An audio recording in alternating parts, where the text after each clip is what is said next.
ఈరోజు మా ఇంట్లో ఫిష్ ఫ్రై చేశారనమాట. ఇది బొచ్చు చేపతో చేసింది. చాలా టెంప్టింగ్‌గా ఉంది. మా బాబు కూడా చాలా ఆస్వాదిస్తున్నాడు. దీని రెసిపీ మీతో షేర్ చేసుకుంటాను. మీకు చిన్న చిన్న టిప్స్ కూడా చెప్తాను. ఫస్ట్ చేపలని నీట్‌గా కడుక్కొని, నేను స్క్రీన్ మీద పెట్టిన ఐటెమ్స్ ఉన్నాయి కదా! అవన్నీ వాటిలో కలుపుకొని మీకు టేస్ట్‌కి తగినంత బాగా కలిపి మ్యారినేషన్‌కి ఒక హాఫ్ అన్ అవర్ అయినా పక్కన పెట్టాలి. వెంటనే వేసేయకూడదు. ఆ మసాలాలన్నీ ఫిష్‌కి పట్టాలి. నెక్స్ట్ మేము డీప్ ఫ్రై చేయట్లేదు. అలా అని షాలో ఫ్రై కూడా చేయట్లేదు.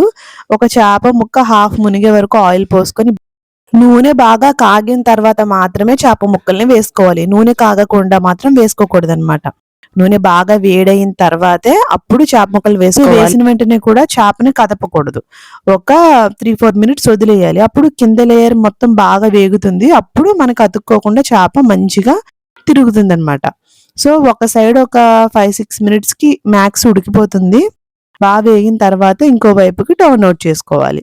ఫస్ట్ టైం వీడియో చూసేవాళ్ళు సబ్స్క్రైబ్ చేసుకోండి మర్చిపోవద్దు. అండ్ ఇంకో వైపు కూడా వేగిన తర్వాత ప్లేట్‌లోకి సర్వ్ చేసుకొని తినేయడమే. ఎంత బాగున్నాయి కదా! మీరు కూడా ట్రై చేయండి. Thank you.